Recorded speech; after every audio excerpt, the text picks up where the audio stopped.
Welcome everyone to the Hangout this evening. You'll see that I have with me the lovely Mike. How are you, Mike? I'm very well. Good. Thank you for coming and joining us. But we also have a new person joining us on the Hangout tonight, a new member of the Hangout team who's going to be asking the questions, and that's Aaron Lockwood. Aaron, how are you? Hey Michelle, I'm good, thank you. How are you? We're good, thank you. Thank you for volunteering for the team. I am so excited. We have another Hangout team member. Should be really nice. Should be a really nice evening. I'm just going to go straight in with a couple of questions for Mike, just about background. So, childhood-wise, where did you grow up geographically? I was born in London, North Middlesex Hospital, just a year before the end of the war, and because my dad was still in the army at that stage. And when he came out a couple of years later, we managed to get a council house, because before that we were living with my grandparents. And we lived there for a couple of years, and when I was about 7, we moved to Bristol, because we had a job out there. And then we got a job back in London, so we moved back to London, and then we moved to Hertford town. And from there, I immigrated to Australia. I lived out there for a couple of years, got homesick, came home, and joined the police force. Oh, okay, nice. How long have you been in the police force for? Or? I've gone in there for about 6 years. Oh, okay, nice. Any sort of things? Like, I mean, the police force, you must have a lot of sort of odd things happen, people reporting strange incidents, that sort of thing. Anything really sort of quite humorous come up?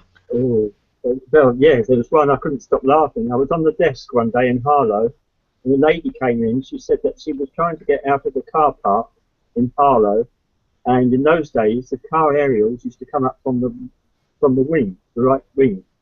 And she got out so far, and then the barrier came down between her and the aerial, and she couldn't go back, and she couldn't go forwards.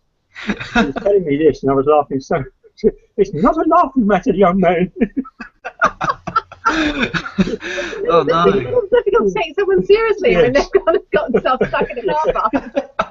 I love it. I hear that you got something else out of being in the police force in the form of a very beautiful lady. Yes, I was transferred to Harlow from Grays, where I met Dot, my wife, and we shook hands very formally, and immediately I thought, I'm going to marry her.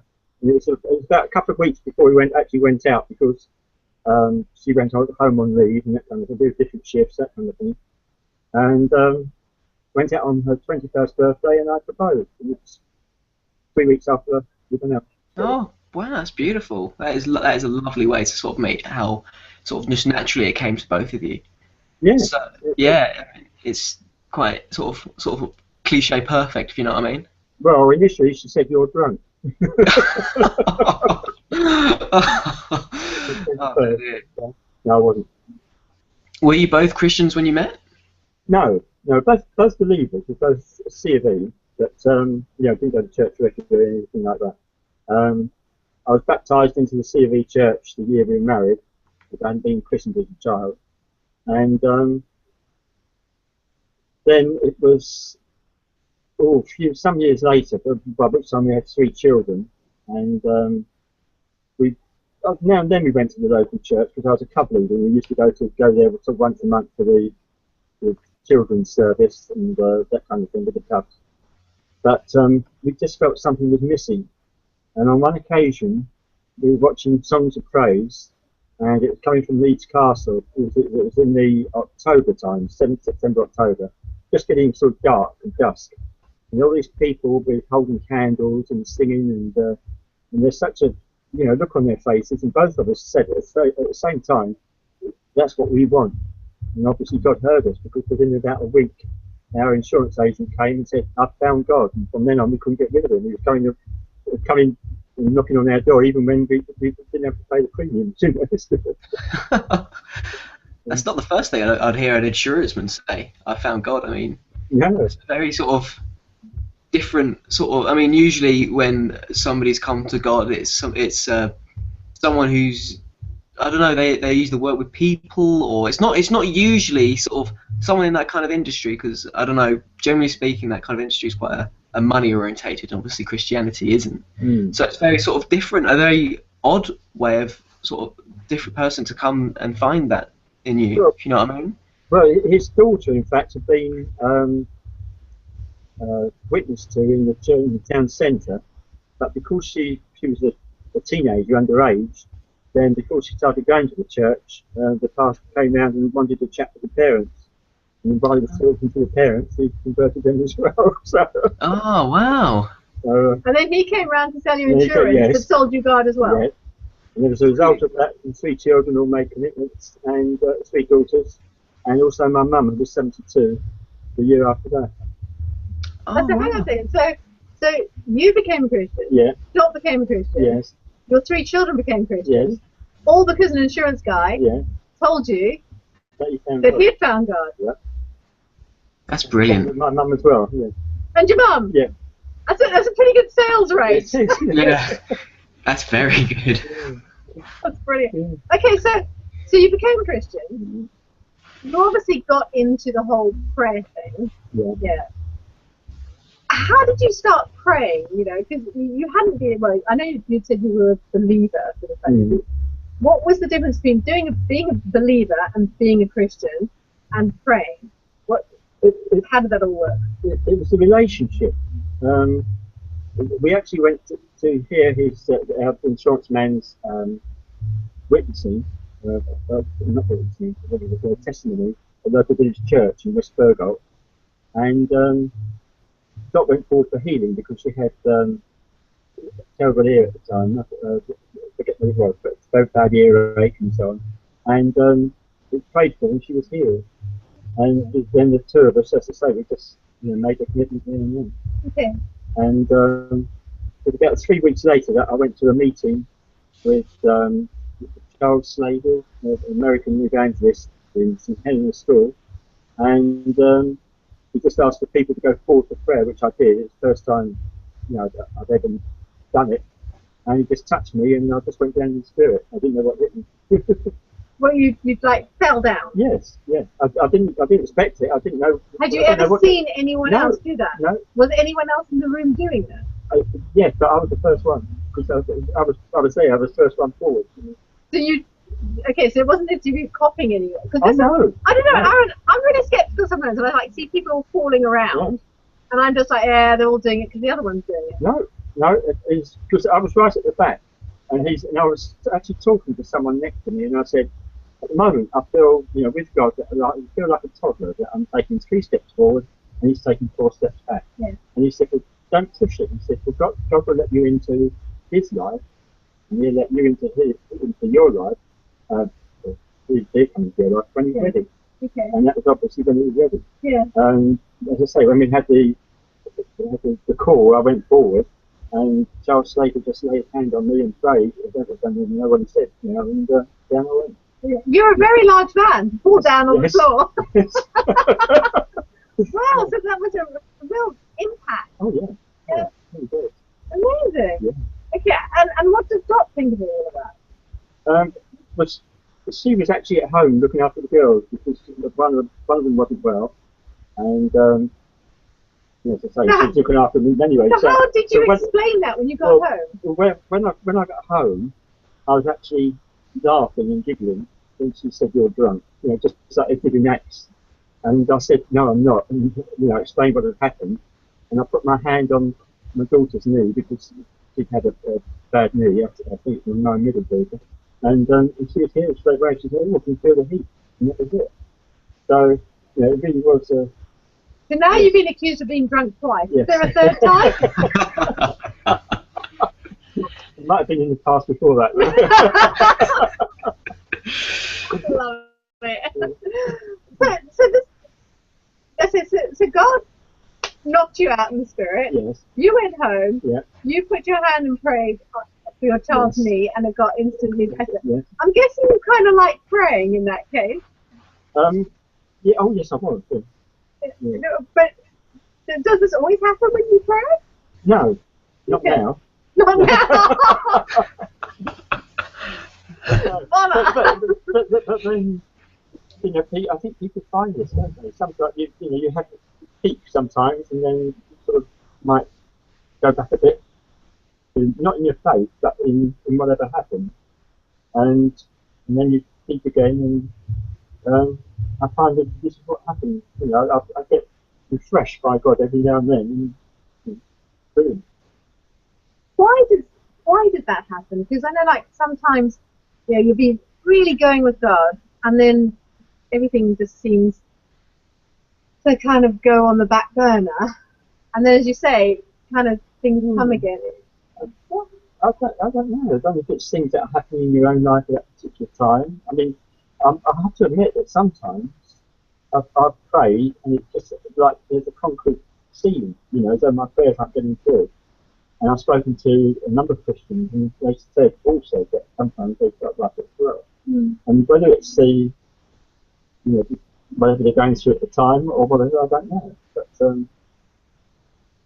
But we had to really show our faith in God when we've been Christians for 15 months, and I've been self-employed. I was out of work with 2 months in the arrears of the mortgage, and we were told that 1 more month and that was it, we'd lose the house.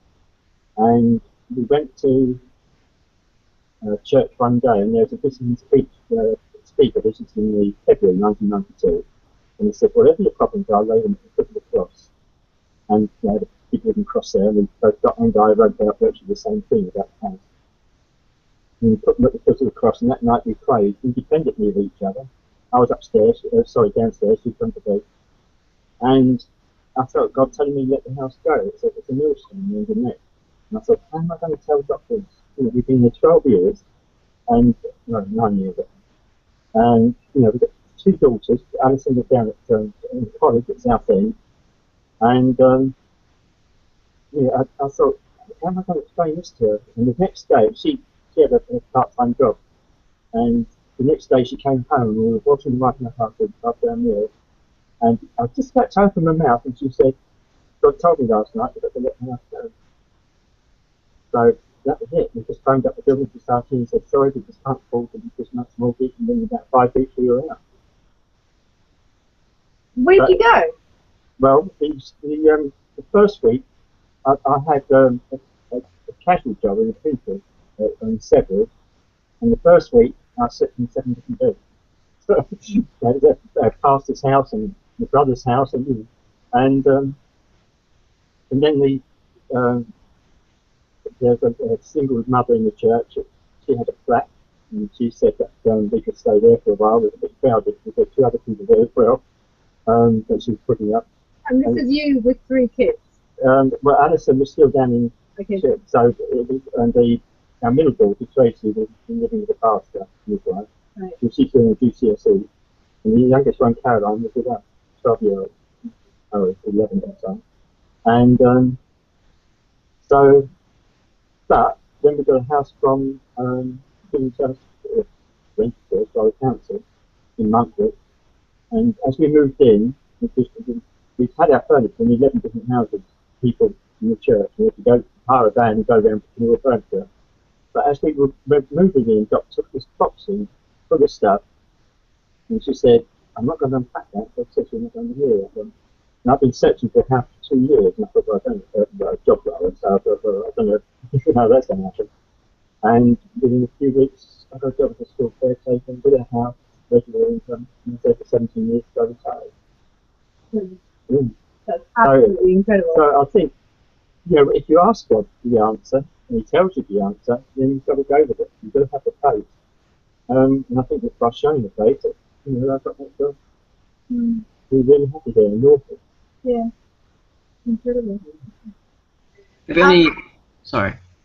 Carry on, Aaron. Have you had any God experiences in the workplace? I mean, you said you're in the police force. Have you had any really strange things? Not strange, but because in the police force it's very sort of crime. And have you had really nice sort of twists in the tail in crime with the police force related to God? No word. Not that I can think of. As I said, that was before we became Christians. And then once you're a school caretaker, that's same thing. Yes, when I was a school caretaker. Yes. How did you see God in the workplace? Oh, well, I was working with young children, aged 4.5 upwards to 11, and there are quite a few characters, and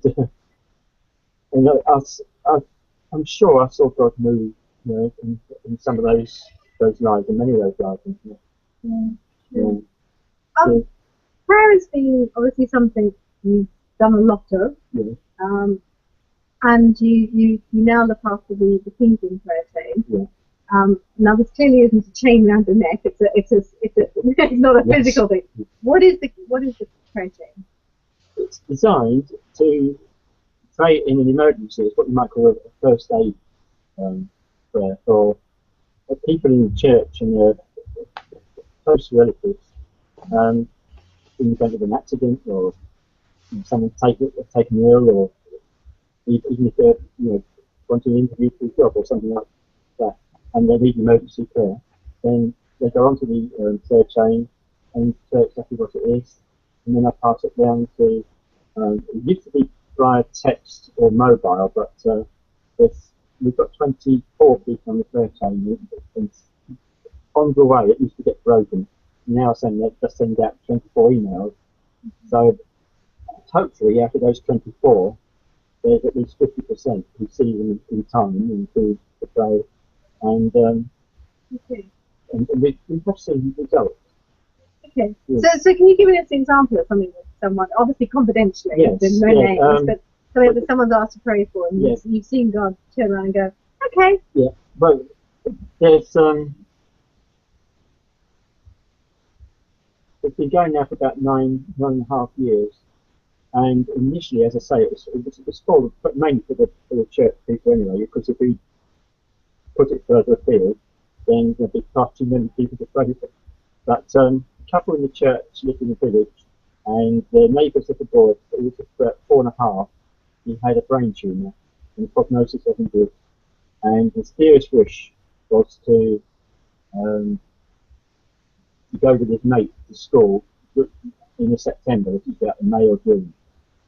And they asked us to pray for him to be able to do just that, to go in uniform with his mates to school. Naturally, we didn't pray for just that, we prayed for full recovery. And he not only went to school with his mates in September, he's now about 15 years old and plays football for senior school. Fantastic. That's amazing. Yeah, the tumour just reduced. Now, we do get people say, well, it's just coincidence, but I don't think there's any coincidences in God's word. Yeah. What happens when we pray? Yeah, because you talk about that cement ceiling, and sometimes you feel as if you're praying and nothing's happening. In fact, sometimes I'm thinking, where is God? I am just hitting my head against the brick wall. What am I doing? What happens when you pray? I think it activates something in heaven. And I mean, it can't be anything, a lot of people find it difficult to pray because they're talking to someone they can't see, they can't feel, they can't smell, they can't touch. And it can be difficult to talk to people about God sometimes. That's your phone, it's fine. It might be good. I've got a hotline to God, Aaron. Yeah, it's this one. That's a secret. We found it. Can I have his mobile? So I find it easier to talk to people, in fact, about Jesus. Okay. Because of the witnessing that we've got in the Bible, of the things that he did and the healings that he did, and it can, as I say, it can be difficult, even for us sometimes, to imagine God. I know we're made in his own image, but what does he look like? Because we're all looking different. But I do know that I'm sure that when we pray, it just activates something in the heavenly. And God either thinks, well, okay, it's a valid prayer, I'll go for it. Or it might be, well, it's not what I had in mind, but it might be something different, or whatever. Because there are examples in the Bible where God has changed his mind. Okay. People have gone and asked God. Relented. Yeah. Okay. Answers to prayer. Fantastic example. It's not always for healing that people ask for prayer, is it? Oh no. Yeah. What are some of the other stuff people have asked? There have been a number of occasions when a member of the family has been terminally ill, and they've asked for just mainly for strength and for guidance and for words of wisdom and knowledge, you know, which is something that I think we all need at one stage or another. You know, if you've got someone in the family who's in that position, well, not just in the family, but a close friend. I was with my mum when she passed away in 2000, and I must admit that got another visit, and I must admit that I found it difficult, you know, to pray. It was, I think if we pray for them to live, it's selfish in a way, because you know she's been got pain and cancer, and at the same time we don't want to lose them. So it's a very difficult thing, but I think we did pray over her before she died, and it's a comfort to us, and I just feel it's a comfort to her as well. Because she was a great believer all her life. She was raised as a Methodist, and I know that she prayed every night. So, as I say, that we get prayer for that kind of thing. We also get prayer for jobs or you know, difficult situations. They're very difficult situations sometimes, but they are all in confidence, unless that person says, you know, I don't mind you sending me out.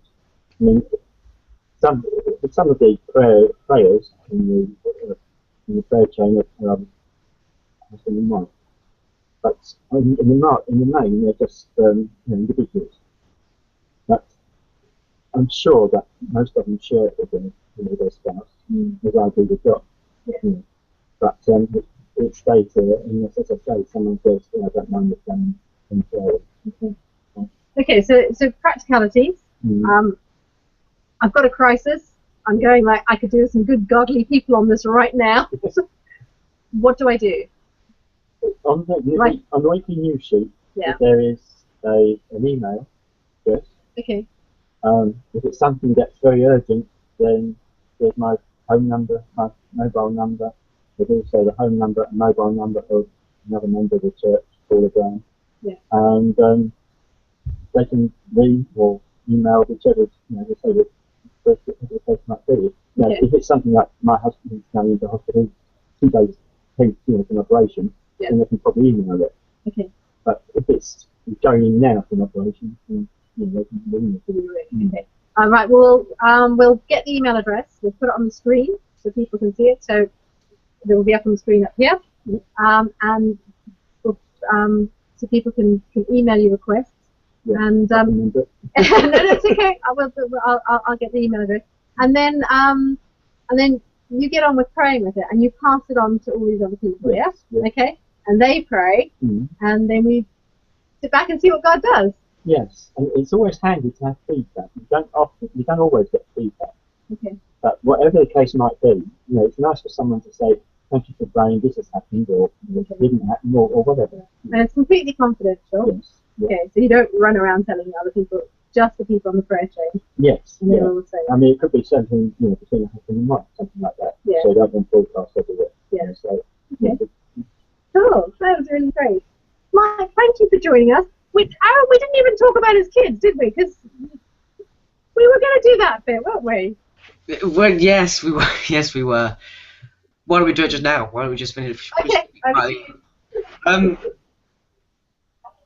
Kids, brilliant. How many have you got for a start? How I've many got kids? 2 daughters. I've got Alison, although everyone calls her Ali. She plays the clarinet in the worship group. I've got Tracy, who's got a 10-year-old. Well, she'll be 10 in February, going on 30. And then the youngest is Caroline. She's got she'll be 3 in February, and she's expecting a boy in February. So it'll be 3 grandchildren all in February. Hang on, you said Caroline was 3 and she's expecting. No, Caroline's got a 3-year-old. Sorry, Caroline's daughter will be 3 in. Yeah. I was getting that slightly wrong. Forgive me. Mike, thank you so much for joining us. Aaron, have you enjoyed your first Hangout? Yeah, it's brilliant. I'm looking forward to the next ones. Brilliant. Did you really volunteer for this? Yes, yes, I did actually. I think we should get Aaron to do a Hangout about Aaron. Yes. Yeah. Why not? Brilliant. Well, thank you very much, and we'll look forward to the next Hangout. I'll see you on the next Hangout, Aaron. See you later. Bye. Bye.